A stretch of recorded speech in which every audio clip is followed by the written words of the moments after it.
Hey guys, welcome back to Clownfish TV. This is Neon. I am here with Geeky Sparkles. Hello. She's here. You I'm got here. your hello. Why, they mad last time? They're always mad when you're not You in should just videos. pretend to do a hello. Let's hear your hello. Hello. Really? That's what you're going to go with? Hola. I meant to pretend that you're me. I didn't mean to like...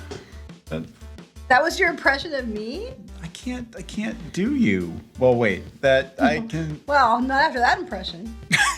So anyway... Let's talk about DC Comics, Twitter, and all the insanity going on with Twitter. Now, it's so weird. This came up yesterday that DC Comics is suggesting that their creators move from Twitter to a service called Hive. Oh yeah, it doesn't sound at all like a villainous group. Yeah, just gonna leave that. But that's like hive mind, you know. Hive Everybody mind. accuses people of being a hive mind. They keep saying the same arguments, and they don't seem to be able to think for themselves. And they're going to a place called Hive. Everybody should go from Twitter to Scum or to villainslair.com or to, you know what I'm saying?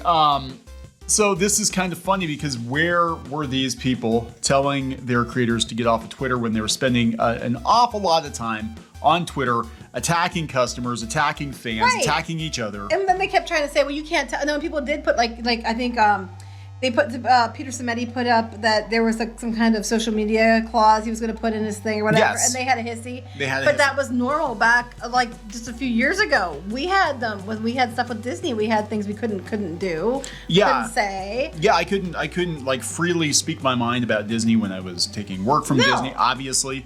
But this is like, yeah, and it's so weird because, again, you mentioned Peter Simeti from Alterna Comics. He was like, basically, hey, don't use block bots against That's all he potential said. customers. Unless they were legitimately harassing you for real, then Right, by all right. means, block them. And they dragged him in the media. Comics media dragged him. His peers dragged him for that.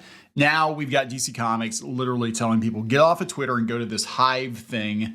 And it's all about politics, right? Let's just, I mentioned this to you earlier today, that Elon Musk is apparently poking around Twitter HQ, soon to become a homeless shelter, maybe. No, wait, would you? And he's finding evidence that Twitter was never completely unbiased. Imagine that. Oh, shocker! Imagine that. A whole wardrobe closet full of hashtag Stay Woke What's shirts. the blue shirt say? Because you know there's a lot of that stay woke. No one wanted you those. belong in tech. It says you Okay, belong but in everybody tech. wanted that one, and they wanted the one with just the Twitter whatever logo, but they didn't want the stay woke shirts. There's an awful lot of those on the shelf left over. There is. So we're gonna talk about this, and you know, again, I've said before that I think this is the big pendulum swing because Twitter has been ground zero for all the drama that wound up being like Comicsgate and all that shit. It originated with Twitter. It originated with comics media using and weaponizing Twitter, creators using and weaponizing Twitter to get people canceled, get them canceled from conventions, to, you know, Alienate your audience. alienate your audience, sales. I mean, all of this shit is tied together. And now after they've wrecked the place, they're like, let's move to another service called Hive. That's where all the good people go. So I would never go to a place called Hive. It just sounds like like a villain's lair. literally Or like, their own super you can't villains. think for yes. yourself. You have to come to Hive so we can tell you how to think. Yeah. And I'd be like, fuck you. Yeah, so let's talk about this before we get into it any further. Please subscribe for more pop culture news, views, and rants, guys. Over 281,000 subs. Check out clownthishtv.com. We have more objective pop culture news, talking to some people about maybe doing some more comics rating for us. Because there is a desire for objective comic book news, and you don't get that anymore from most of the websites out there, obviously. You mean Rich Johnson isn't objective?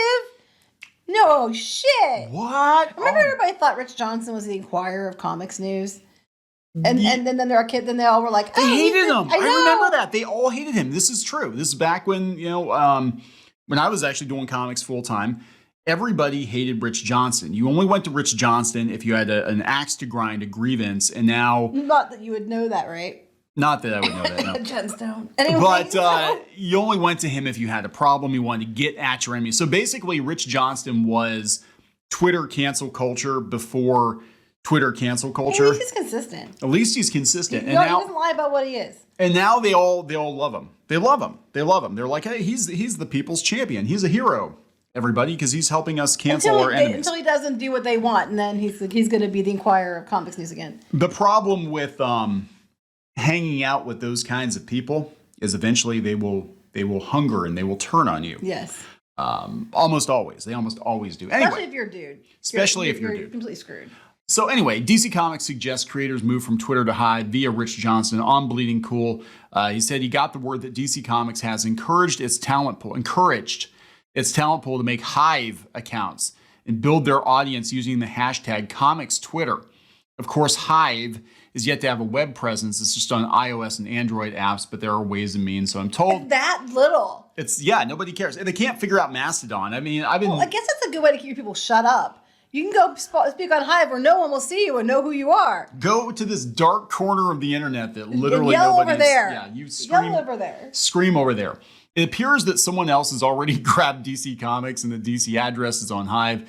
Indeed, the DC Comics address is currently owned by someone called Marvel Studios. Oh, that's funny. I expect that DC will have to sort that out with Hive before they go on. Now, depending on the service, if you actually have a trademark or you're a verified business or something, you can force them to give back the name. Yeah. That is a thing you can do. Just when downloading the Hive app, make sure you get the Hive social one and not the one I downloaded for managing my thermostat temperature remotely. Oh, this is ridiculous. It's like they literally are setting them to the ass end where no one will find them. Yes. Go yell into the abyss. So this thing's been around for 3 years. Hive was launched in 2019 by Cassandra Popp and her team of developers. They wanted to create a user-friendly multimedia sharing platform that has a chronological home feed. However, until the beginning of 2021, the app only had 15,000 users. Then it doubled in a month when it got a couple of viral TikTok tweets. However, that was about it for Hive until Elon Musk started playing with Twitter like a kitten bats around a dormouse. That is not untrue. And suddenly, with Mastodon needing work, they can't figure it out. Translation, they can't figure it out. Hive became the recipient of all manner of social media folks seeking refuge from what Twitter was becoming. Basically, they're just pissed because they aren't running Twitter. That's what the whole thing is. Yes. They're going to go to Hive to run it now. Yes. But the thing is that I don't think normal people are going to use this app. It's been around for 3 years and it's hardly gotten any traction and nobody cares. So this is what I'm talking about. You know, people are all like, hey, we're going to rage quit Twitter. We're going to leave Twitter because we don't like Elon Musk and blah, blah, blah, blah, blah. They will be back because there is no immediate viable replacement and they for can't Twitter. stand to not have the echo chamber and the megaphone. They thrive on attention, so they're not going to be able to put up with it. Even though it would be funny now that we're saying about Hive, how many people go and join Hive just so they can call them out over there now too. You know, the weird thing about this though is if this was all about just connecting with your peers, you can do that privately with a private chat room. This isn't about They do that too. They do that Whisper too. Network much? It's not just about connecting with your peers. It's about tarring and feathering people you don't like publicly. While claiming you're promoting your comics, right? Like, bullshit. You're not promoting your comics. You're basically putting your thoughts out there, hoping other people run with your thoughts. You might not pull the trigger on canceling somebody, but you sure as hell put plenty of breadcrumbs out for somebody else to pick up on, hoping somebody like Rich Johnston will come around and be like, hey, do you remember that one person at that one convention that one time that was wearing a brown coat? Oh, I think I know what they are. Hashtag Rich Johnston, or something. What? No, because this kind of shit happens all the time. Well, that was like Van Sciver. They were coming after him because of his signature on his comics work is a square. Oh my God. But he's been doing that for years. But they're like, he just started doing that because he's basically a Nazi. What's that have to do? What does square have to do with anything? Because the Nazis have a square logo. And so does Sam's Club. Oh my God. Nazis. Oh my God. Sam's Club, you're full of Nazis. Oh my God. Oh my God. Yeah, so I'm just like, it's actually kind of sad. I mean, oh my God, Bleeding Cool has a rectangle, almost a square logo. They're Nazi adjacent. It must be Nazi adjacent. Oh my God. I swear, like, some of these people, if they didn't work in comics, I honest to God don't know where else they would work. Because just the intelligence level is so low. It's just ridiculous. Oh my God, monitors, they're rectangles. Square. So are keyboards. Oh my God, so are laptops. It's all Nazi adjacent. I shit myself every time I go to the store.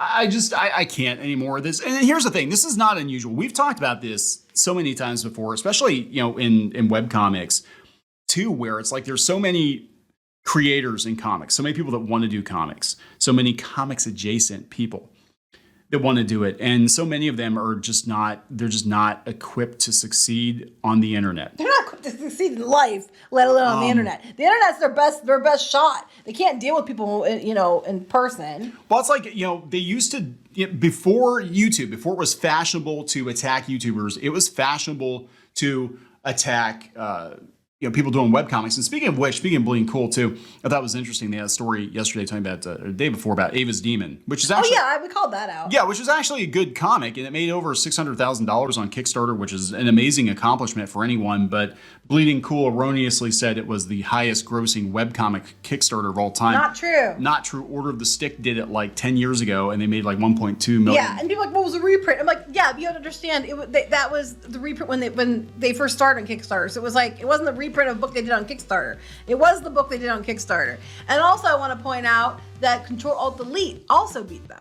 Yeah, so, but the mainstream comic book industry, the same treatment that they give YouTubers, they gave to webcomics people. Mm-hmm. And now we've got the webcomics people running basically the mainstream comic book industry and treating everybody else like they were treated back in the day. Right, it doesn't fix anything. It doesn't fix anything. It's really kind of ridiculous. But it's going to be really interesting to see what happens.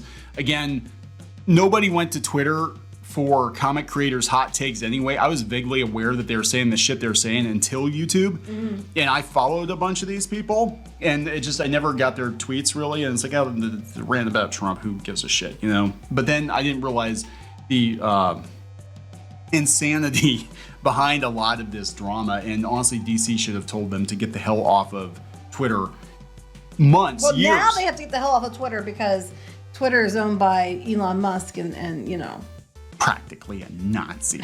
So, African-American Nazi. Let's get a platform that no one knows about, no one cares about, and you can yell there.